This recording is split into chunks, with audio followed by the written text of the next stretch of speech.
চলমান বিশ্বের নানা ঘটনা প্রবাহ নিয়ে TVN24 নিউজ নেটওয়ার্কের সাপ্তাহিক আয়োজন 7 দিনের বিশ্ব অনুষ্ঠানে সবাইকে স্বাগত জানাচ্ছি। আমি হিসান জুয়েল। একই সাথে শোক, সংগ্রাম, যুদ্ধ, বিপ্লব, উদ্বেগ আর স্বস্তির মধ্য দিয়ে শেষ হয়েছে চলতি সপ্তাহ। শোকের খবরটি হলো স্মরণকালের বৃহৎ এয়ার ইন্ডিয়ার বিমান দুর্ঘটনায় এখন পর্যন্ত 270 জন মৃতের খবর পাওয়া গেছে। এর পাশাপাশি মিনেসোটায় ডেমোক্রেটিক কংগ্রেসম্যান ও তার স্বামীকে গুলি করে হত্যার ঘটনায় দেশব্যাপী উদ্বেগ সৃষ্টি হয়েছে। বিদ্রোহের খবরটি হলো শনিবার পুরো দেশে প্রেসিডেন্ট ডোনাল্ড ট্রাম্পের বিভিন্ন কার্যক্রমের প্রতিবাদে নো কিংস ডে র্যালিতে যোগ দিয়েছেন কয়েকশো হাজার মানুষ। যদিও স্বস্তির খবরটি হলো বাংলাদেশের রাজনৈতিক অস্থিরতা নিরসনে লন্ডনে প্রধান উপদেষ্টা প্রফেসর ডক্টর মোহাম্মদ ইউনূস এবং বিএনপির ভারপ্রাপ্ত চেয়ারম্যান তারেক রহমানের মধ্যে একটি বৈঠক অনুষ্ঠিত হয়েছে। সবকিছু ঠিক থাকলে 2026 সালের ফেব্রুয়ারি মাসে জাতীয় নির্বাচনের ব্যাপারে সম্মত হয়েছে দুই পক্ষ। আর সবশেষ যে খবরটি বিশ্বব্যাপী চরম উদ্বেগ তৈরি করেছে তা হলো ইসরায়েল ও ইরানের যুদ্ধ। গেল সপ্তাহে শুরু হওয়া এই যুদ্ধে দুই পক্ষের ব্যাপক প্রাণহানি ঘটছে। ইরান ও ইসরায়েলের মধ্যে চলমান সংঘাতময় পরিস্থিতি আগামী কয়েক ঘন্টার মধ্যে শান্ত হবে বলে আশা প্রকাশ করেছেন ফ্রান্সের প্রেসিডেন্ট ইমানুয়েল মাখো। প্রেসিডেন্ট ডোনাল্ড ট্রাম্প জানিয়েছেন চলমান সংঘাত বন্ধে ইরান ও ইসরায়েলের একটি চুক্তিতে পৌঁছাবে। তিনি বলেন সংঘাত বন্ধে করতে বহু ফোন কল ও বৈঠক এখন চলছে। তিনি দাবি করেছেন ইসরায়েল ও ইরানের মধ্যে চলা সাম্প্রতিক সংঘাতে আমেরিকা জড়িত নয়। সামাজিক যোগাযোগ মাধ্যম ট্রুথ সোশ্যালে দেয়া আরেক পোস্টে ট্রাম্প জানান ইরানের হামলার ঘটনায় আমেরিকার কিছুই করার নেই, তবে ইরান যদি আমাদের উপর যে কোনো উপায়ে হামলা করে তাহলে আমেরিকার সশস্ত্র বাহিনী এমন তৎপরতা চালাবে যা আগে কখনো দেখা যায়নি। তিনি আরো বলেন তবে আমরা সহজেই ইরান ও ইসরায়েলের মধ্যে চুক্তি করতে পারি এবং এই রক্তক্ষয়ী সংঘাতের অবসান ঘটাতে পারি। এই বিষয়ে রাশিয়ার প্রেসিডেন্ট ভ্লাদিমির পুতিনের সাথেও টেলিফোনে কথা বলেছেন প্রেসিডেন্ট ট্রাম্প। এছাড়া বার্তা সংস্থা এপি বলছে ইরানের শীর্ষ নেতা আয়াতুল্লাহ আলী খোমেনিকে হত্যার ব্যাপারে ইসরায়েলের একটি পরিকল্পনা জানিয়েছে হোয়াইট হাউসকে, কিন্তু ট্রাম্প প্রশাসনের পক্ষ থেকে সাফ জানিয়ে দেওয়া হয়েছে খোমেনিকে হত্যা করা যাবে না। এসব বিষয় নিয়ে কথা বলবো 7 দিনের বিশ্ব অনুষ্ঠানে। আমাদের সাথে বিশেষজ্ঞ আলোচক হিসেবে যুক্ত হচ্ছেন কলাম লেখক ও প্রাবন্ধিক হাসান ফেরদৌস এবং ইউনিভার্সিটি অফ নর্থ ক্যারোলিনার প্রফেসর ডক্টর নাকিবুর রহমান। আপনাদের দুজনকে স্বাগত জানাচ্ছি। হাসান ফেরদৌস, যে বিষয়টি জানতে চাই, যুদ্ধ একটা অঙ্কের খেলা এবং যুদ্ধে অনেকগুলো বিষয় জড়িত আছে। অনেক হিসেব নিকেশ করে একটা যুদ্ধ শুরু হয়। সকালবেলা কেউ একজন নাস্তা করতে বসে ভাবলেন যে আজকে একটা যুদ্ধ শুরু করে দেবো, বিষয়টি এমন নয়। ইরান এবং ইসরায়েলের যে যুদ্ধটি চলছে এটার পিছনে আসলে এটা কতটা মাস্ট আইটেম ছিল, অর্থাৎ এটা দরকারি ছিল, কিংবা আসলে হিসেবগুলো কি? অনেক ধন্যবাদ সবাইকে, শুভেচ্ছা, ঈদের শুভেচ্ছা। ঈদের পরে প্রথম মিলিত হচ্ছি আমরা। প্রশ্ন হচ্ছে যে কেন এই মুহূর্তে যুদ্ধটা শুরু হলো। ইরান এবং ইসরায়েলের মধ্যে যুদ্ধ আজকের নয়, গত 10 বছরে ইসরায়েল ইরানকে কমপক্ষে 6 বার আক্রমণ করেছে, 3 বার বড় আকারের আক্রমণ করেছে। গত অক্টোবরে আমরা দেখেছি ইরান পাল্টা আক্রমণ চালিয়েছে, প্রায় 100 বেশি মিসাইল এবং ব্যালিস্টিক মিসাইল তারা ড্রোন এবং মিসাইল তারা পাঠিয়েছে, যা একটাও ইসরায়েলের ভেতরে পড়েনি। এই মুহূর্তে তাহলে কেন কি ঘটলো যে কারণে ইসরায়েল এই আক্রমণটা করলো? ক্লোজলি কানেক্টেড কতগুলি কারণ আছে, আমি সংক্ষেপে প্রতিটি কারণের কথা বলছি। ইমিডিয়েট কারণ হচ্ছে, আপনারা জানেন ইসরায়েল, ইরান এবং যুক্তরাষ্ট্র একটি পারমাণবিক চুক্তির কথা নিয়ে আলোচনা চালাচ্ছে। আজকে রোববার কথা ছিল ওমানে তারা ষষ্ঠবারের মতো মিলিত হবে এবং যেখানে এই চুক্তির একটি ফ্রেমওয়ার্ক হয়তোবা প্রকাশিত হবে। নেতানিয়াহু এই চুক্তিতে খুশি নন। নেতানিয়াহু মনে করেন যে চুক্তি হলে ইরানের জয় হবে। কিভাবে জয় হবে? এতে ইরানকে লো গ্রেড ইউরেনিয়াম এনরিচ করার ক্ষমতা দেওয়া হবে, যা কিনা আলটিমেটলি হাই গ্রেডে পরিণত হতে পারে, যার ফলে ইরান যুদ্ধাস্ত্র নির্মাণের ক্ষমতা অক্ষত রাখতে পারছে।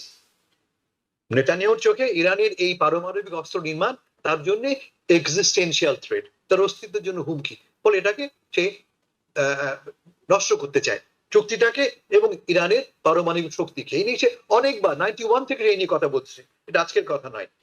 তাহলে প্রথম লক্ষ্য হচ্ছে এই চুক্তিটাকে না হতে দেওয়া, 1 নম্বর। দ্বিতীয় কারণ, এই মুহূর্তে ইরান সবচেয়ে দুর্বল অবস্থায় আছে। কিভাবে? আমি এর আগেও কথা বলেছি, সংক্ষেপে বলি। ইরানের যে প্রক্সি গুলি আছে এই অঞ্চলে, সিরিয়ার আসাদ ক্ষমতাচ্যুত হয়েছে, হেজবুল্লাহ পরাস্ত হয়েছে ইসরায়েলের হাতে, হামাস এখন প্রায় নিঃশেষ। এই মুহূর্তে ইসরায়েল শুধুমাত্র আছে হুতি, হুতি কোনো মেজর মিলিটারি ফোর্স নয়, এটা একটা মিলিশিয়া। অন্যদিকে সে অর্থে ইসরায়েলের ইরানের কোনো নিকট বন্ধু নেই যে তার পাশে দাঁড়াবে, একদম একা। এই ফাইটটা তাকে একা করতে হবে। তদুপরি দেশের ভেতরে কঠিন একটা নাজুক অবস্থায় আছে। তার রিয়ালের দাম 50% কমে গেছে, অলমোস্ট 40% তার অ্যানুয়াল ইনফ্লেশন রেট, 30 বছরের কম এমন পুরুষদের মধ্যে আনএমপ্লয়মেন্ট অলমোস্ট 40%, এবং দেশে ধুমায়িত ক্ষোভ অনেক বছর চলছে, এটা আরো গভীর হবে। ইসরায়েল মনে করছে, এবং নেতানিয়াহু আজকে স্বীকারও করেছেন, যে এই আমার সুযোগ শুধু আক্রমণ করা নয়, ইরানের এই রেজিমকে রিপ্লেস করা। আজকে তাকে জিজ্ঞেস করা হয়েছিল ফক্স নিউজে, এটা কি তোমার উদ্দেশ্য? সে বলছে যে হ্যাঁ, এই মুহূর্তে সবচেয়ে দুর্বল অবস্থায় ইরান আছে, ফলে রিপ্লেস করার, রেজিম চেঞ্জ করার ইস্যুটাকে আমি টেবিল থেকে সরিয়ে দিচ্ছি না। কেমন? এটা 3 নম্বর কারণ। 4 নম্বর কারণ, which is even more important, তা হচ্ছে যে কোয়ালিশনটা নিয়ে নেতানিয়াহু সরকার চালাচ্ছে, আমরা সবাই জানি এটা একটা লুজ কোয়ালিশন। কমন ইন্টারেস্ট তাদেরকে একত্র করেছে। কি কমন ইন্টারেস্ট? এই মুহূর্তে কমন এনিমি। হামাসের বিরুদ্ধে যখন হামলা শুরু হলো 7 অক্টোবর, অলমোস্ট 2 বছর আগে, সেই ঘটনাটা সবাইকে ঘনিষ্ঠ করলো, কারণ আমরা কমন এনিমির বিরুদ্ধে ফাইট করছি। যেই মুহূর্তে হামাস এবং ইসরায়েলের যুদ্ধ বন্ধ, ইসরায়েলের সংঘর্ষ বন্ধ হয়ে যাবে, আই ক্যান গ্যারান্টি ইউ যে এই কোয়ালিশনটা ভেঙে পড়বে। কোয়ালিশন ভেঙে পড়ার পর দিনই নেতানিয়াহুর বিরুদ্ধে 2টো মামলা আছে, রিভাইভ করা হবে এবং তাকে কাঠগড় দাঁড় করানো হতে পারে। কেমন? এখন তার সঙ্গে এখন যুক্ত হলো ইরান। ইরান হচ্ছে ইসরায়েলের চোখে তাদের মর্টাল এনিমি, তাদের জানি শত্রু। তাকে যদি আমি ডিফিট করতে পারি, যদি আপনারা দেখে থাকেন আজকে ইসরায়েলি পত্রপত্রিকা কিভাবে তারা ওয়েলকাম করছে অপরচুনিটি ইরানকে ধ্বংস করবার। ফলে এই সমস্ত কারণ মিলে এটা আমাদের নেতানিয়াহুকে একটি সুযোগ তৈরি করে দিয়েছে। শেষ কথা বলছি, আমি বিশ্বাস করছি আমি ট্রাম্পের কথা, তুমি আপনি একটু ট্রাম্পের কথা বলছিলেন। ট্রাম্প কি বলেছেন? যে মুহূর্তে প্রথম খবর আসলো, তিনি বললেন এক্সেলেন্ট। মানে ট্রাম্প তিনি বললেন যে আঘাতটা তুমি হেনেছো, এক্সেলেন্ট। তারপরে তিনি কি বললেন? আমরা কিছু করিনি। রুবিও বলেছেন, আমাদের ফরেন সেক্রেটারি, আমরা কিছু করিনি, কিন্তু তোমাকে আমি বলছি, ইসরায়েলের পাশে আগে থেকে একটা যুদ্ধ জাহাজ মোতায়েন আছে, সেকেন্ড যুদ্ধ জাহাজ রওনা হয়ে গেছে। বাইডেন সাহেব তার শেষ সময় $700 বিলিয়ন, $700 বিলিয়ন অ্যাপ্রুভ করে দিয়ে গেছে, যে টাকাটা এখন ডিস্ট্রিবিউট করা হচ্ছে। ইসরায়েলের প্রতিটি অস্ত্র বা প্রায় প্রতিটি অস্ত্র এবং তার মিউনিশনস মানে বারুদ আসে কোন দেশ থেকে? মার্কিন যুক্তরাষ্ট্র থেকে। মার্কিন যুক্তরাষ্ট্র এবং ইসরায়েল তারা পরস্পর ঘনিষ্ঠভাবে যুক্ত স্ট্র্যাটেজিক্যালি। মানেটা কি? মানে হচ্ছে যে এদের স্বার্থটা দীর্ঘমেয়াদী। ক্ষমতায় কে আছে তারপর নির্ভর করেন তাদের সম্পর্ক। ক্ষমতায় যে থাকুক না কেন, তাদের সম্পর্কটা এত ঘনিষ্ঠ যে তারা একে অপরকে ডিফেন্ড করবে, একে অপরের পাশে দাঁড়াবে। ফলে এই যুদ্ধটা একটা অসমান যুদ্ধ, যে যুদ্ধে ইরানকে একলা ফাইট করতে হচ্ছে, এবং যে যুদ্ধে ইসরায়েল এবং মার্কিন যুক্তরাষ্ট্র একসাথে তাদের কমন স্ট্র্যাটেজিক গোল রিয়েলাইজ করবার জন্য এগিয়ে যাচ্ছে। প্রফেসর ডক্টর নাকিবুর রহমান, অসংখ্য কারণ তুলে ধরেছেন হাসান ফেরদৌস। এর সঙ্গে বাড়তি কোনো কারণ আপনি যোগ করতে চান কিনা আরেকটি বিষয় আপনার কাছে জানতে চাই। সেটি হলো যে তিনি বলছিলেন ইরান একা, অর্থাৎ ইরানের কোনো বন্ধু নেই যারা ইরানের পাশে দাঁড়াবে, ইরানকে উপর হামলা হলে তারা সহযোগিতা করবে, বিবৃতি দেবে, কিংবা মধ্যপ্রাচ্য বিশেষ করে আমরা যদি এই তাদের ইকুয়েশনটা একটু আপনার কাছে জানতে চাই। জি, হাসান ফেরদৌস ভাইকে ধন্যবাদ, সুন্দর আলোচনা করেছেন। এবং আমি ঈদের পরে আজকে প্রথম আমি টিভিএন এর দর্শকদের মুখোমুখি আমি সবাইকে ঈদের বিলেটেড শুভেচ্ছা দিয়ে শুরু করছি। হাসান ভাইয়ের সাথে মোটামুটি আমি এগ্রি করি যে ইরান যেই একটা প্রক্সি মোটামুটি এমপ্লয় করেছিল তার চতুর্পাশে, শুধু ছোট্ট এক জায়গায় আমি বিনয়ের সাথে কিছুটা দ্বিমত পোষণ করি যে হ্যাঁ, হামাস একটা সময় ইরানের কাছ থেকে অর্থ সহযোগিতা এবং অনুদান পেত, কিন্তু সিরিয়ার সাথে যখন দ্বন্দ্বে জড়িয়ে পড়লো অন্য সুন্নি দলগুলো, সে সময় কিন্তু হামাস যেহেতু সুন্নি ডমিনেন্ট একটা অর্গানাইজেশন, এ কারণে কিন্তু তারা এই সিরিয়ান ওয়ারের পর থেকে ইরানের সাথে তাদের সম্পর্কের একটু অবনতি হয়েছিল, এবং সেই হিসাবে আমরা হামাসকে পুরাপুরি ইরানের প্রক্সি বলতে পারি না। সাথে সাথে আমি এটাও অ্যাড করব যে রিজিওনাল প্রক্সির মধ্যে কিন্তু ইরাকের গভর্নমেন্টের মধ্যেও কিন্তু ইরানের একটা কনসিডারেবল ইনফ্লুয়েন্স ছিল, যেটাও বিভিন্ন সময়ে আস্তে আস্তে এই সম্পর্কের অবনতি আমরা দেখেছি। যে খাদেমানি এবং সুদাইনি, এই দুজনের উপরে কিন্তু প্রচন্ড ইনফ্লুয়েন্স ছিল ইরান সরকারের, এবং তাদেরকেও অনেকে মানে মোটামুটি একটা সময় হয়ে গিয়েছিল যে পুরা রিজিয়নে হাসান ফেরদৌস ভাই যেটা বললেন যে পুরা রিজিয়নের উপরে, ইয়েমেন, ইভেন বাহরাইনের উপরে, তারপরে বাহরাইনে যদিও সুন্নিরা ক্ষমতায়, কিন্তু সেখানে শিয়াদেরকে দিয়ে একটা বিদ্রোহের মতো অবস্থা সৃষ্টি করা, সিরিয়ার বাশার আল আসাদ, ইরাকের উপরে ইরাকের শিয়া প্রধান সরকার চলে আসা, তারপর অবশ্যই হেজবুল্লাহ, এবং সব মিলিয়ে ইরান কিন্তু একটা আধিপত্য বিস্তার করে ফেলেছিল। এবং সেই জায়গা থেকে হাসান ফেরদৌস ভাই ঠিকই বলেছেন যে এখন ইরান সবচেয়ে উইকেস্ট মোমেন্টে আছে, কোন রকম বন্ধুহীন অবস্থা। কিন্তু এখানে আমি একটা কথা আমি যোগ করতে চাই, regardless of what is happening, সেই কথাটা অনেক দেশই ফলো করে। সেটা হলো যে একটা দেশের সামরিক সামর্থ্য, সামরিক শক্তি, এটার যে অপরিসীম গুরুত্ব রয়েছে, ইভেন অসম হলে পরেও এই ইরান এবং ইসরায়েলের যেই পাল্টা হামলা এটার মাধ্যমে আমাদেরকে কিন্তু সেই থিওরিটাকেই, ইন্টারন্যাশনাল রিলেশনের এই থিওরিটাকেই কিন্তু আমরা কনফার্ম করছি। সেটা হলো যে আপনি অর্থনৈতিকভাবে যতই উন্নতি করেন না কেন, আপনার জিডিপি গ্রোথ যতই হাইয়েস্ট হোক না কেন, যদি আপনার সামরিক শক্তি একটা পর্যায়ে পর্যন্ত না থাকে, তাহলে পরে আপনি ইভেন সার্ভাইভই করবেন না, আপনি আপনার এই ইকোনমিক গ্রোথ গুলো আপনি ধরে রাখতে পারবেন না। এ কারণে আমরা দেখছি যে ইভেন নর্থ কোরিয়ার মতো দেশ, অবশ্যই নর্থ কোরিয়ার স্বৈর শাসনের আমি নিন্দা জানাই, মানুষের যেভাবে স্বাধীনতা এবং অন্যান্য বাক স্বাধীনতাকে হরণ করে ফেলা হয়েছে, হিউম্যান রাইটস ভায়োলেশন, সবগুলার কথা ঠিক আছে, কিন্তু তাদের সামরিক মানে তারা না খেয়ে থাকবে, কিন্তু তাদের সামরিক সমৃদ্ধি, তাদের ক্যাপাসিটি বিল্ডিং এর যেই প্রায়োরিটি, এটা কিন্তু এই ইরান হামলাটা আমাদেরকে বলে দেয় যে ইরান এখনো পর্যন্ত যে পাল্টা রিটালিয়েট করেছে, যদিও এটা একটা অসম যুদ্ধের মতো, কিন্তু তারপরও তাদের যে ক্যাপাসিটিটা রয়েছে চোখে চোখ রেখে কথা বলার, যদিও ক্যাজুয়ালিটি তাদের অনেক বেশি, মানে আমরা স্কোর হিসাব করলে অনুষ্ঠান শুরু হওয়ার আগে আমি আর হাসান ফেরদৌস ভাই আলাপ করছিলাম যে আমরা যদি ধরে নেই যে এখন পর্যন্ত 1000 ক্যাজুয়ালিটি হয়েছে, মারা গিয়েছে ইরানে, সেই তুলনায় মাত্র 20 থেকে 21 জন ইসরায়েলের মারা গিয়েছে, স্থাপনা ধ্বংস থেকে শুরু করে, এটা অসম অবস্থা। কিন্তু তারপরও অ্যাটলিস্ট রেসপন্ড করার মতো যে ক্যাপাসিটিটা রয়েছে ইরানের, যে ক্যাপাসিটিটা হয়েছে, এটা কিন্তু ওই থিওরিটাকেই এমবোল্ড করছে যে সামরিক শক্তির প্রয়োজনীয়তা। এই সামরিক শক্তি যদি ইরানের এই সামরিক সামর্থ্যটুকু যদি না থাকতো, তাহলে কিন্তু ইরানের অবস্থা আরো ডিটোরিয়েটেড হতো, ইরান একেবারেই সারেন্ডারের পর্যায়ে চলে যেত।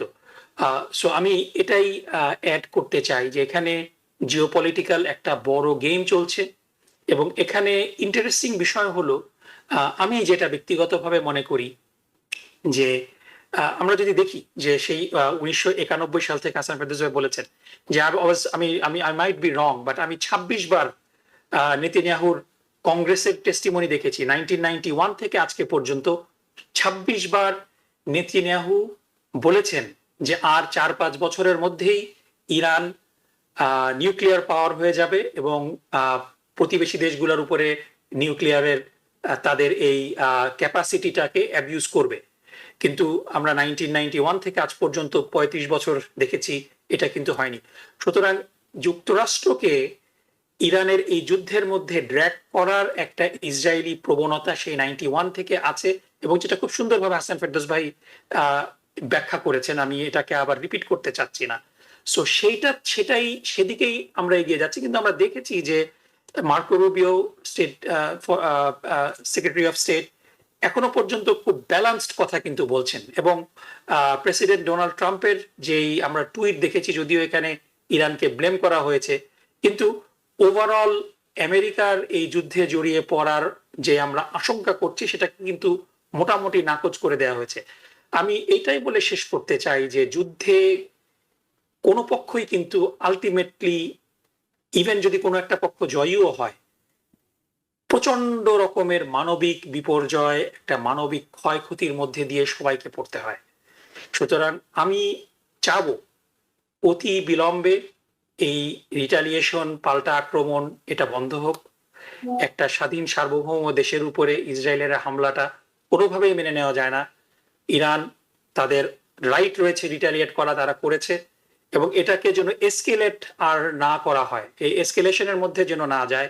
এই যুদ্ধ খুব দ্রুত যেন বন্ধ হয়, প্রাণহানি যেন বন্ধ হয়, এবং আমরা তৃতীয় বিশ্বযুদ্ধের মধ্যে পড়তে চাই না।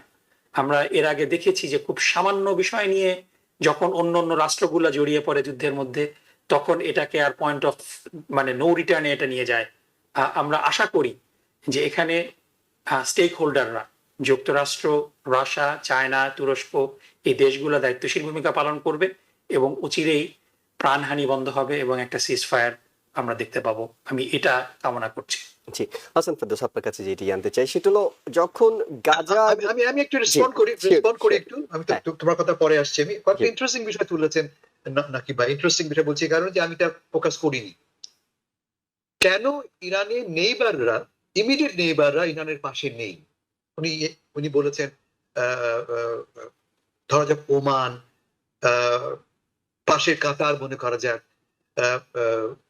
আশেপাশের দেশগুলি, সৌদি আরব মনে করা যাক, প্রতিটি দেশে কিন্তু সিগনিফিকেন্ট নাম্বার অফ শিয়ারা বাস করে, সিগনিফিকেন্ট নাম্বার। বাহরাইনে অলমোস্ট 40%। অনেকের বক্তব্য যে ইনফ্যাক্ট মেজরিটি হচ্ছে গিয়ে শিয়া। আমরা নাম্বারটা ওই নিয়ে কনফিউশন আছে। ওমানে একই অবস্থা, খুব লার্জ নাম্বার। ইরান হচ্ছে পার্সিয়ান। ফার্সিদের সাথে আরবদের রাইভালারি দীর্ঘমেয়াদী, 1000 বছরের। পার্সিরা নিজেদেরকে অনেক বেশি সভ্য মনে করে। 1000 বছর ধরে তাদের মধ্যে চলছে লড়াই, সভ্যতার লড়াই। এরপরে এসছে ক্ষমতার লড়াই।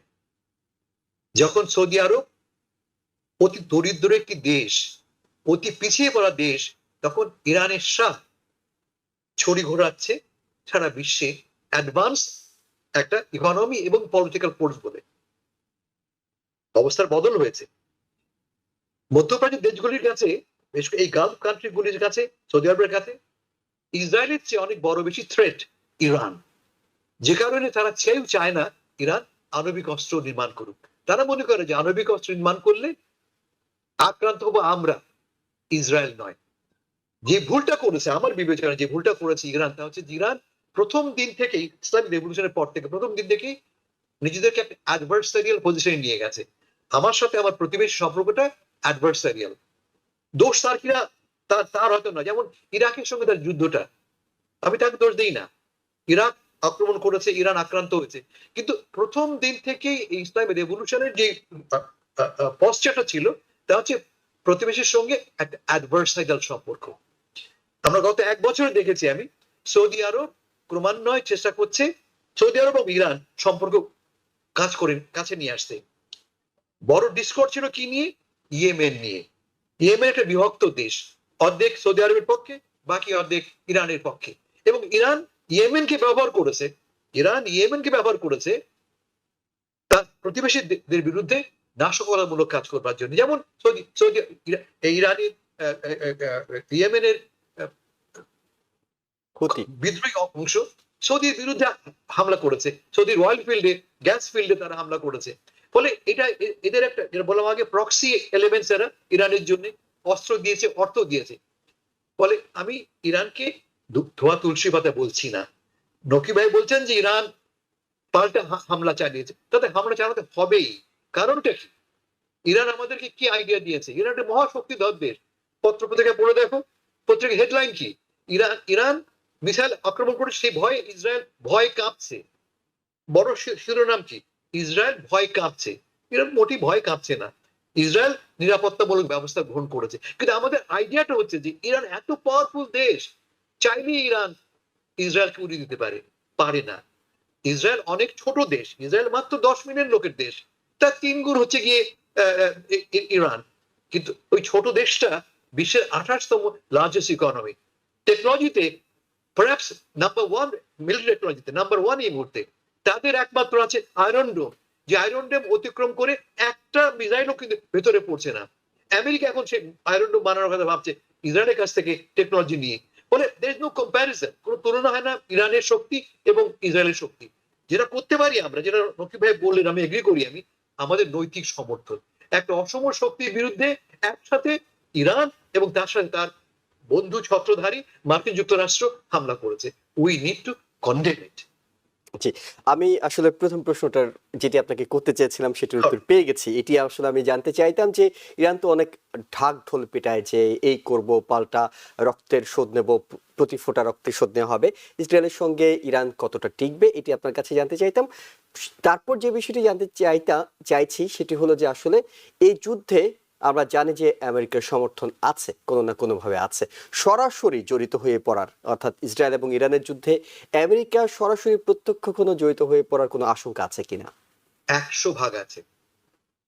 ইরান অলরেডি বলেছে যদি মার্কিন যুক্তরাষ্ট্র অথবা অন্য কোনো দেশ, ফ্রান্স, ইউকে ইনক্লুডেড, ইসরায়েলকে সমর্থন করে, সাহায্য করে, অ্যাক্টিভলি এইড করে, আমার পাল্টা আঘাত হানার অধিকার আছে। এটা ইরানের বক্তব্য। আমরা কি জানি? আমরা জানি যে মধ্যপ্রাচ্যে মার্কিন যুক্তরাষ্ট্রের প্রায় প্রতিটি দেশে কম বেশি বিভিন্ন স্থাপনা আছে, সৈন্য আছে, মিলিটারি বেজ আছে। যদি ইরান মনে করে, যদি ইরান পাল্টা আঘাত হানে, এবং আগেও দেখেছি আমরা আঘাত এনেছে, সেক্ষেত্রে কিন্তু এই ট্রাম্প সাহেব, যে ট্রাম্প সাহেবের মুখে শান্তির বুলি, কিন্তু তিনি পাল্টা আঘাত হানবার জন্য মুখিয়ে আছেন, দেখানোর জন্য ইরানকে যে আমার কথা না শুনলে তোমার কি অবস্থা হবে। তিনি কি বলেছেন? চুক্তি করো, চুক্তি না করলেই তোমার হবে। এই হুমকিটা তিনি ব্যবহার করছেন এখন যখন ইরান বেকায়দায় আছে। ফলে যদি ইরান পাল্টা ব্যবস্থা হিসেবে কোনো মার্কিন স্থাপনের উপরে আক্রমণ হানে, তাহলে আমেরিকা কিন্তু সরাসরি জড়িয়ে পড়বে। আর একটা কথা বলিবে, সরাসরি জড়িয়ে সে আছেই। কিভাবে আছে? অক্টোবরে কি হয়েছিল? অক্টোবরে যে সমস্ত মিসাইল ভেঙে পড়লো বা ড্রোন ভেঙে পড়লো, কারা ভেঙে ভাঙলো? ইসরায়েল ভাঙেনি, ইসরায়েল ভেঙেছে কয়েকটা, অধিকাংশই ভেঙেছে মূলত মার্কিন যুক্তরাষ্ট্র এবং ফ্রান্স। তারা ইন্টারসেপ্ট তাদের করেছে। ফলে চাও বা না চাও, অলরেডি কিন্তু ইসরায়েলের পাশে কিন্তু যুদ্ধ করছে একসাথে মার্কিন যুক্তরাষ্ট্র। আর তোমাকে একটু আগে বলে যে আমি বিলিয়নস অফ ডলার্স এর অর্থ এবং অস্ত্র পাঠানো হচ্ছে এবং হয়েছে। যেই অস্ত্র দিয়ে যুদ্ধ হচ্ছে সে অস্ত্র আমেরিকায় তৈরি করা অস্ত্র। ফলে অলরেডি আমেরিকা ইনভলভ। এটা এক্সপ্যান্ড করবে কিনা, দ্যাটস আ কোয়েশ্চেন। এক্সপ্যান্ড করবে না কোনো গ্যারান্টি নেই। আমি এটা বিশ্বাস করি ট্রাম্প সাহেব নিজে চান না যুদ্ধ বাড়াতে। তিনি যুদ্ধবাজ লোক তিনি নন, তিনি জর্জ বুশ নন। কিন্তু তিনি সুযোগ নিতেও পিছপা হবেন না ক্লেম করতে যে দেখো আমি এটা করলাম, আমি ইরানকে নিষ্ক্রিয় করলাম। কারণ ইরান নিষ্ক্রিয় হলে দেশের ভিতরে যেমন তিনি হাততালি পাবেন, তেমনি পশ্চিমা বিশ্বেও তিনি হাততালি পাবেন। এটা তিনি ভালো করে জানেন। প্রফেসর নাকিবুর রহমান, আপনি এই বিষয়ে কিছু যোগ করতে চান কিনা? এরপরে আপনার কাছে আসলে কিংস ডে প্যারেড সম্পর্কে জানতে চাইবো। দেশব্যাপী যে শোডাউনটা হয়েছে, প্রতিটি স্টেটে কয়েকশো হাজার মানুষ রাস্তায় নেমে একটি বার্তা দেওয়ার চেষ্টা করেছেন। কি বার্তা আসলে তারা ট্রাম্প প্রশাসনকে দেওয়ার চেষ্টা করেছেন, কিংবা এটা আসলেই কতটা গুরুত্ব বহন করছে? জি, অনেক ধন্যবাদ। না, আমি হাসান ভাই খুব সুন্দরভাবে বলেছে। তবে আমি ব্যক্তিগতভাবে আমি মনে করি যে আহ, খুব বড় কোনো দুর্ঘটনা না ঘটলে পরে আমরা যেটাকে বলি boots on the ground, America এই যুদ্ধে জড়াবে না। যদিও ইসরায়েল চায়, ইসরায়েল আমেরিকাকে ড্র্যাগ করতে চায় এই যুদ্ধে। আমি ব্যক্তিগতভাবে মনে করি যে খুব বড় দুর্ঘটনা না ঘটলে, সো এই বিষয়ে আমি হাসান ফেরদৌস ভাইয়ের সাথে একেবারেই একমত। মানে আপনি যেটা যদি ইরান যদি হামলা করে আমেরিকান কোনো ঘাঁটিতে, তখন তো আসলে কোনো বিকল্প থাকবে না। ইরান এই দুঃসময়ে তারা এই ধরনের বোকামি করার আশঙ্কা আছে কিনা? আমার মনে হয় না ইরান এই ধরনের বোকামি করবে, এবং এটা করলে পরেও আমরা গত অক্টোবরে যেটা দেখেছিলাম যে একটা পরিত্যক্ত এয়ারফিল্ডে যেভাবে ইরান হামলা করেছিল, তো এরকম মানে কি বলা যায় যে মান সম্মান রক্ষার খাতিরে পাতানো এরকম কোনো আক্রমণ যদি হয়ে থাকে, I don't know, may not, কিন্তু মানে নিজের পায়ে নিজে কুড়াল মারার এ ধরনের কথা না। মানে এরকম গায়ে পড়ে মানে শুধুমাত্র ইসরায়েলকে সামাল দেওয়াটাই যেটা বলছিলাম যে আসলে যে কোনো যুদ্ধে মোরাল ভিক্টরি হোক কিংবা কেউ একজন জয়ী হোক, যেই জয়ী হোক না কেন, এটার যে টোল, অর্থনৈতিক টোল এবং মানব সম্পদের যে ক্ষয়ক্ষতি, এটা কারোর জন্যই ভালো না। সুতরাং সবাই চাইবে যে মান সম্মান রক্ষা করে কোনোভাবে যেন যুদ্ধটা তাড়াতাড়ি বন্ধ হয়, কারণ তা না হলে পরে সবারই ক্ষতি। সো আমি ওই নো কিংস মার্চ কিংবা নো কিংস ইভেন্ট যেটা আপনি বলছিলেন, যে আমাদের জন্য খুবই লজ্জাজনক এটা যে আমরা আমেরিকাতে এই প্রথম মিলিটারি প্যারেড দেখেছি, যেটা ইউজুয়ালি নর্থ কোরিয়াতে এবং অন্যান্য, আমরা রাশিয়াতে দেখেছি পুটিনকে এরকম ভাবে মিলিটারি প্যারেড দেয়। তো ওয়াশিংটন ডিসিতে আমি যতটুকু মিডিয়া কাভারেজ দেখেছি, খুব বেশি লোক সমাগম হয়েছে আমরা কিন্তু এটা দেখিনি। কিন্তু on the other hand no kings march যেটা হয়েছে, যে আমরা কোনো রাজা চাই না, এবং এই স্লোগানটা কিন্তু আমরা যখন বুশ ইরাক আক্রমণ করেছিল তখনও কিন্তু ঠিক এক্স্যাক্টলি এই ন্যারেটিভ না, কিন্তু সিমিলার ন্যারেটিভ কিন্তু আমরা শুনেছিলাম যে we don't want king Bush. এম্পেরিয়ালিজমের, ওয়ার্ল্ড এম্পেরিয়ালিজমের বিরুদ্ধে যে বড় একটা শান্তিকামী লোকজনের যে মার্চ, এবং এটা আমেরিকার বিভিন্ন শহরে হয়েছে। আমি নর্থ ক্যারোলিনাতে দেখেছি যে মানুষ রাস্তার পাশে দাঁড়িয়ে মার্চ করছে, এবং North Carolina is a red state, মানে যদিও এটা পার্পল স্টেট, কিন্তু ডোনাল্ড ট্রাম্প এখানে জয়যুক্ত হয়েছেন। সেখানেও আমরা দেখেছি যে রাস্তার পাশে একেবারে ছোট ছোট বাচ্চাদেরকে নিয়ে ফ্যামিলি লোকজন এসে দাঁড়িয়েছে, এবং ওয়াশিংটন ডিসিতে কিন্তু বিরাট বড় মার্চ হয়েছে। সো ট্রাম্পের মিলিটারি প্যারেডের চেয়ে এই মার্চটি বেশি জনসমাগম করতে সক্ষম হয়েছে। So it is a message যে ডোনাল্ড ট্রাম্পের 100 দিনেরও অধিক যেই শাসন, এই শাসনের প্রতি মানুষের আস্থা নেই।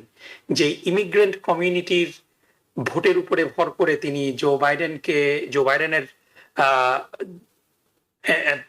ন্যারেটিভকে পরাজিত করেছেন, কমলা হ্যারিসকে পরাজিত করার মাধ্যমে, সেই ইমিগ্রেন্ট কমিউনিটির উপরেই তিনি প্রথম আঘাত হানলেন। মিশিগানে তাকে সবচেয়ে বড় এন্ডোর্সমেন্ট করেছিল ইয়েমেনি কমিউনিটি, অথচ সেই ইয়েমেনের উপরে তিনি নিষেধাজ্ঞা আনলেন, যে 12টি দেশের উপরে নিষেধাজ্ঞা আছে, তার মধ্যে ইয়েমেন একটি। তিনি যে প্রতিশ্রুতিগুলো দিয়ে ক্ষমতায় এসেছিলেন, যে দ্রব্যমূল্যের উপরে তিনি একটা নিয়ন্ত্রণ আনবেন, আমরা দেখছি যে দ্রব্যমূল্যের উপরে তিনি নিয়ন্ত্রণ আনতে পারেননি।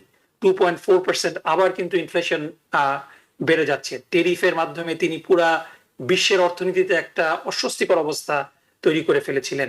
ফেডারেল এমপ্লয়ীদেরকে ডজের মাধ্যমে যেভাবে একেবারে একটা মানে ফায়ারিং আতঙ্ক শুরু করেছেন, এবং এই সময়গুলোতে এক্সট্রিম এলিমেন্ট গুলা এম্পাওয়ার্ড হচ্ছে, যার একটা আমরা লক্ষণ দেখছি, যে যার একটা খুব মানে এই ধরনের পরিস্থিতি আমেরিকাতে হয়নি, যে মিনেসোটাতে একজন ল মেকার এবং তার স্ত্রীকে হত্যা করা হয়েছে।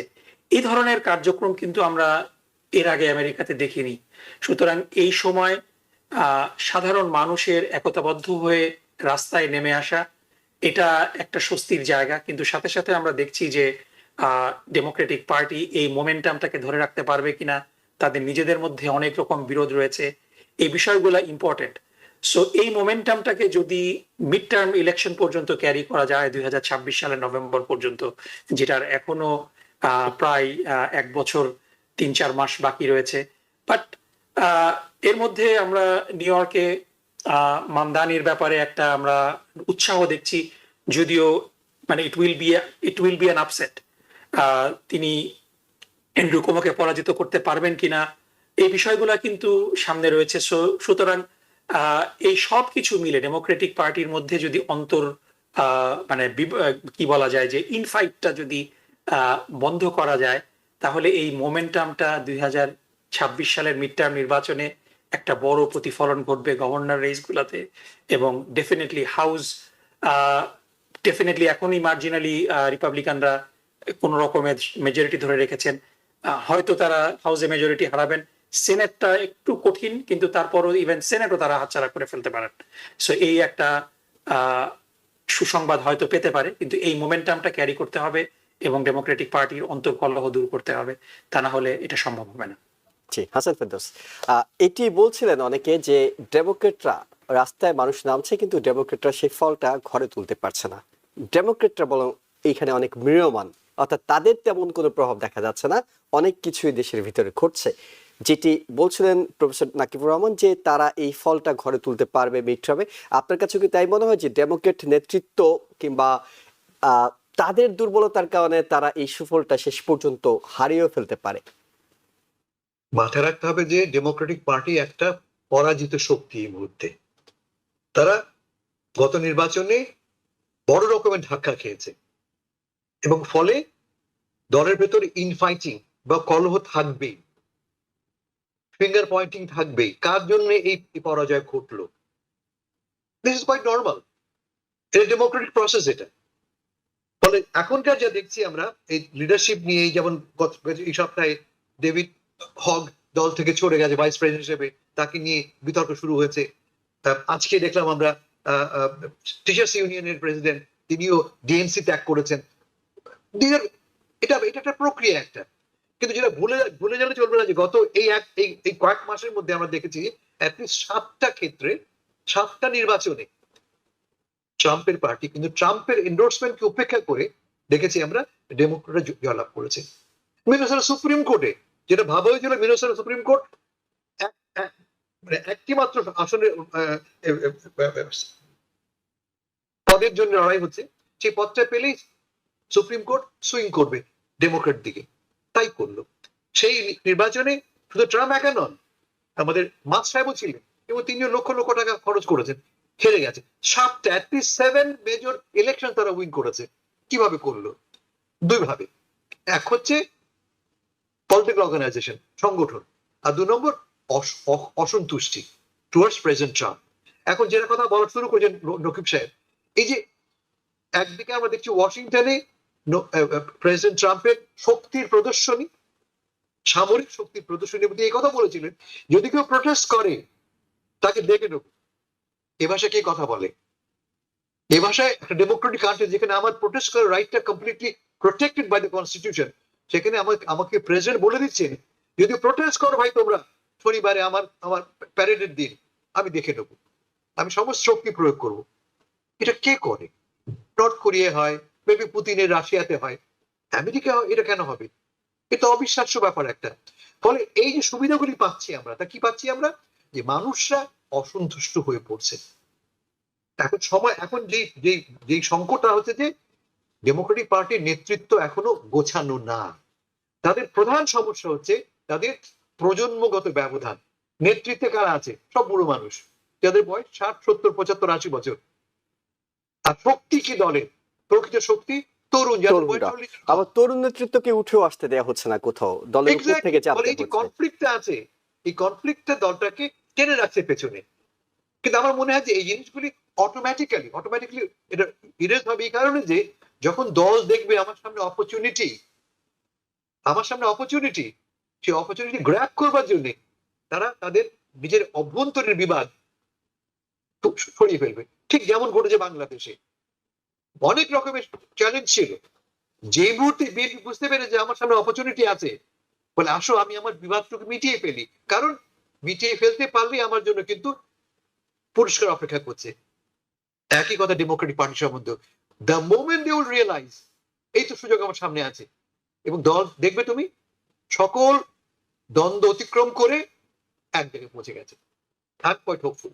এবং আপনি যেটি বলছিলেন যে তরুণদের সাথে দ্বন্দ্বের বিষয়টি, আপনার সিটিতেই তো নির্বাচনের সময় দেখা যাচ্ছে অ্যান্ড্রু কুমোর সঙ্গে তরুণ তুর্কি, 33 বছর মাত্র বয়স, জোরান মামদানি, তিনি জনপ্রিয়তার পোলগুলোতে এখন এগিয়ে যাচ্ছেন, তাকে দাবিয়ে রাখার চেষ্টা করা হচ্ছে, কিন্তু সাম্প্রতিক সময় তরুণরা তার পেছনে গিয়ে দাঁড়াচ্ছেন এবং আগাম ভোট তো শুরু হয়ে গেছে, গতকাল থেকে 22 জুন পর্যন্ত চলবে, 24 জুন ডেমোক্রেটিক প্রাইমারি নির্বাচনটি অনুষ্ঠিত হবে। মামদানির যে হাইপটা উঠেছে কিংবা যে মোমেন্টামটা তৈরি হয়েছে, কতটা সফল হতে পারবেন বলে আপনার কাছে মনে হচ্ছে? আমি নিজে মামদানিকে ভোট দেবো, কিন্তু আমি জানি যে মামদানি জিতবে না। মামদানিকে আমি ভোট দেবো কারণ মামদানির ভিশনের সঙ্গে আমি সংহতি বোধ করি। গাজা প্রশ্নে, হাউজিং প্রশ্নে, পুলিশ ফান্ডিং প্রশ্নে আমি তার সঙ্গে, তার ভিশনের সঙ্গে আমি একমত। কিন্তু উনি ফাইট করছেন কোন শহরে? নিউ ইয়র্ক শহরে।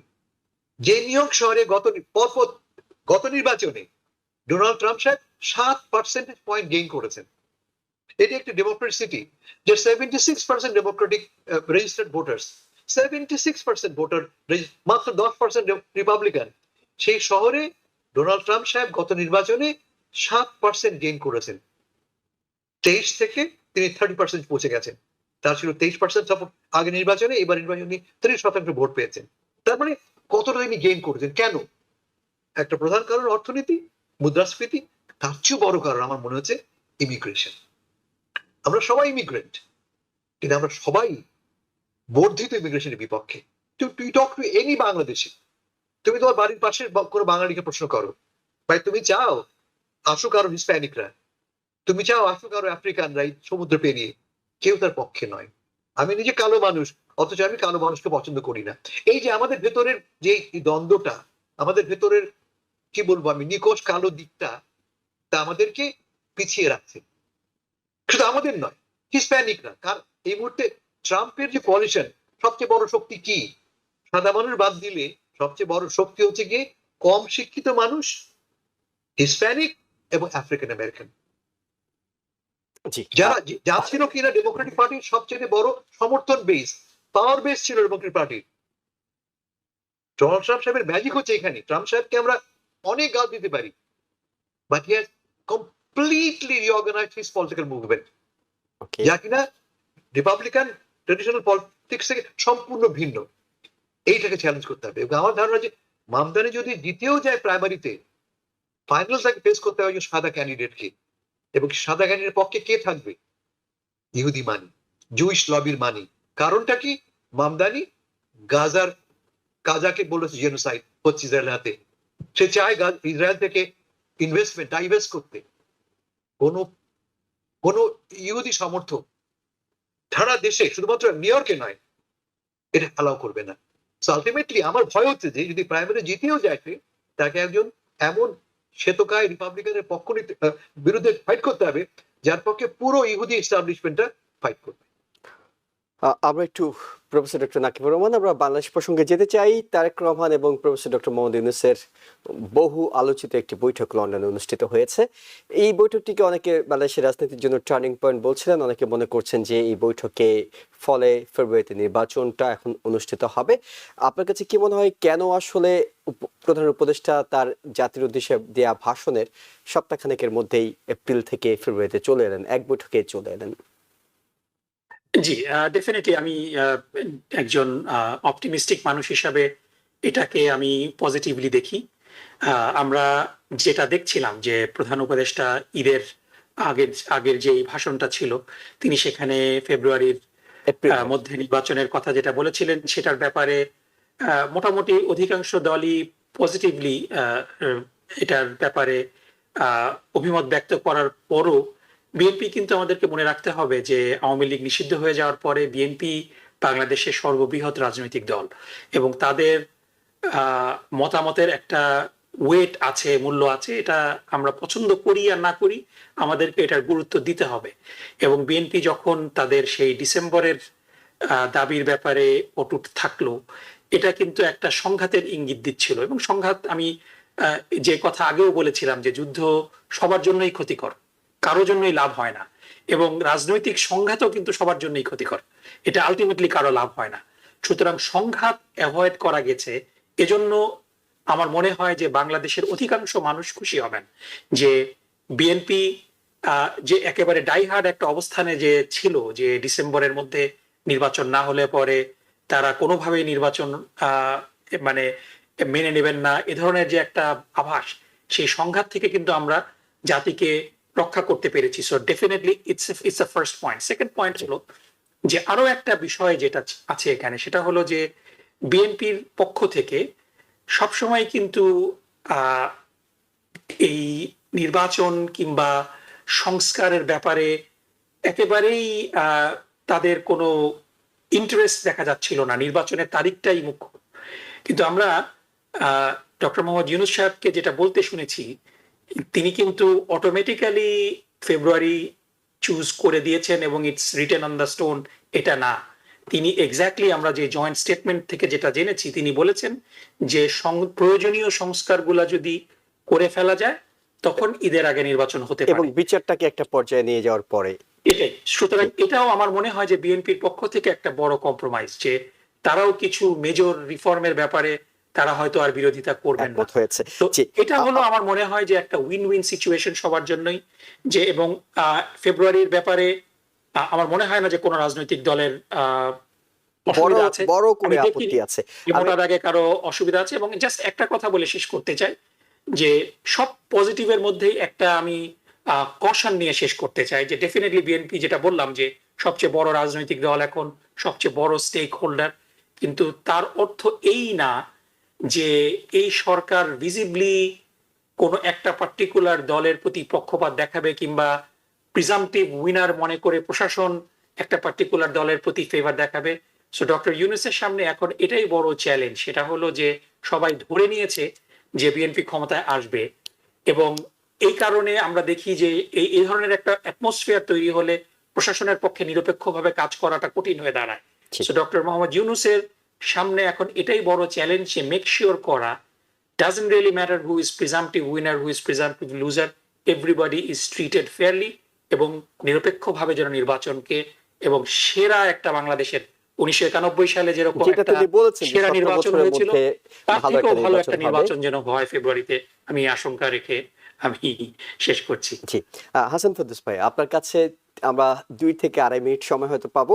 যেটি জানতে চাই সেটি হলো যে এতদিন বিএনপির অভিযোগ ছিল ডক্টর ইউনূস সরকার এনসিপির প্রতি সহানুভূতিশীল। এখন এনসিপি অভিযোগ করছে যে একটি দলের সঙ্গে কথা বলে নির্বাচনের তারিখ ঘোষণা করে ফেললেন।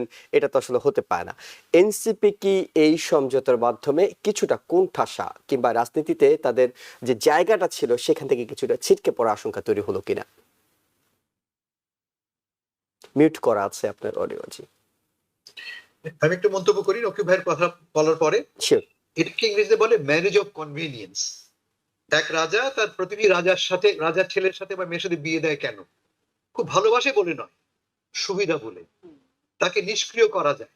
যদি আমার প্রতিদ্বন্দ্বী প্রতিবেশীকে আমি আমার সাথে আত্মীয়তা করতে পারি, তাকে ভালোবাসি বা না বাসি, ওই বিয়ের সূত্রে কিন্তু এই marriage of convenience, this is exactly what happen in London. Marriage of convenience. Yunus সাহেবের একটা গ্যারান্টি প্রয়োজন, প্রস্থান পথ দরকার। তার অনেক সমস্যা তার সামনে আছে। তিনি দেখতে পাচ্ছেন যে তিনি একা এটাকে মোকাবেলা করতে পারছেন না। তার অদক্ষ সরকার, তাকে বেরোতে হবে। এবং চ্যালেঞ্জ তার আছে নির্বাচনটা শুদ্ধভাবে করা। তিনি এতদিন পর্যন্ত আমরা কি দেখেছি, তিনি একটি ছোট দলে এনসিপির দ্বারা জিম্মি হয়ে আছেন, লিটারালি জিম্মি হয়ে আছেন। সে জিম্মিত্ব তাকে সাহায্য করছে না। তিনি স্পিরিটটা তার, এদের সাথে তিনি আছেন। তাদের ভিশন, তাদের স্বপ্ন, তাদের পরিকল্পনা, তার সাথে আমি আছি ভাই। কিন্তু ওদের দিয়ে আমার যে পলিটিক্যাল প্রজেক্ট, সেই পলিটিক্যাল প্রজেক্ট রিয়েলাইজ হচ্ছে না। তাহলে আমি কি করবো? সেই পথ আমি ধরবো। আমি সেই রাজকন্যাকে খুঁজবো যে রাজকন্যাকে আমার ছেলের সঙ্গে বিয়ে দিলে আমার পরিবারটা সুখ শান্তিতে থাকে, আমার সব সাম্রাজ্য আরো বাড়ে। লক্ষ্যটা কি আমাদের? একটি শান্তিপূর্ণ নির্বাচন। নির্বাচন নিয়ে যদি বিএনপি না বলে, বিএনপি বৃহত্তম দল, সত্যি সত্যি বিএনপি অনড় থাকে, ইউনূস সাহেবের সক্ষমতা নেই। ইউনূস সাহেব তো কোনো পাওয়ার বেস নেই মাথায়। ইউনূস সাহেব তো কোনো পলিটিক্যাল মুভমেন্ট নন, তিনি একা একজন মানুষ। তার সঙ্গে হয়তো দেশের মানুষ একটা অংশ আছে, বাট কিন্তু তার কোনো পাওয়ার বেস নেই যেটা বিএনপির আছে। ফলে BNP can make his life really difficult. এনসিপির সে ক্ষমতা নেই। এনসিপি চাইলেও ইউনূস সাহেবের জীবনটাকে বিব্রত করতে পারে, কিন্তু হেল করতে পারবে না। ফলে ইউনূস সাহেব কম ক্ষতিটাকে খুঁজে বের করেছেন। আর তা হচ্ছে যে তারেক রহমানের সাথে আতাত লক্ষ্য করে দেবে। এবং আতাতটা কিরকম? তারা 1.5 ঘন্টা বা 2 ঘন্টা 1.5 ঘন্টা একান্তে কথা বলেছেন। এবং কথা শেষে আমরা কি জানলাম? তারেক রহমান বলেছেন, আপনাকে আমি চাই, আপনাকে আমি চাই আমার সাথে। দল যদি গঠন করতে পারি, আমি চাই আপনার পাশে থাকুন। মানেটা কি? কিভাবে থাকবো? তো আমাকে তুমি চাও তোমার সরকারের অংশ হিসেবে। কারণটা কি? সারা বিশ্বে আমি জনপ্রিয়, সারা বিশ্বে আমি পরিচিত, ফলে আমার লেজিটিমেসিটা বাড়বে। এই তো আগে বললাম ম্যারেজ অফ কনভিনিয়েন্স, দুপক্ষের জন্য এটা একটা অত্যন্ত সুবিধাজনক একটা ব্যবস্থা। অনেক ধন্যবাদ আপনাদের দুজনকে আপনাদের গুরুত্বপূর্ণ মতামতের জন্য, এবং দর্শক যারা দেখছিলেন তাদের সবাইকে ধন্যবাদ জানাচ্ছি। আগামী রোববার আবারও রাত 10টায় 7 দিনের বিশ্ব অনুষ্ঠান দেখার আমন্ত্রণ জানিয়ে শেষ করছি আজকের মতো। ভালো থাকবেন। TBN 24 টেলিভিশন দেখতে আজই কল করুন 7187776556। লগ ইন করুন www.totalcablebd.com। নিউ ইয়র্ক থেকে সম্প্রচারিত TBN 24 টেলিভিশন বিশ্বজুড়ে বাঙালির কণ্ঠস্বর।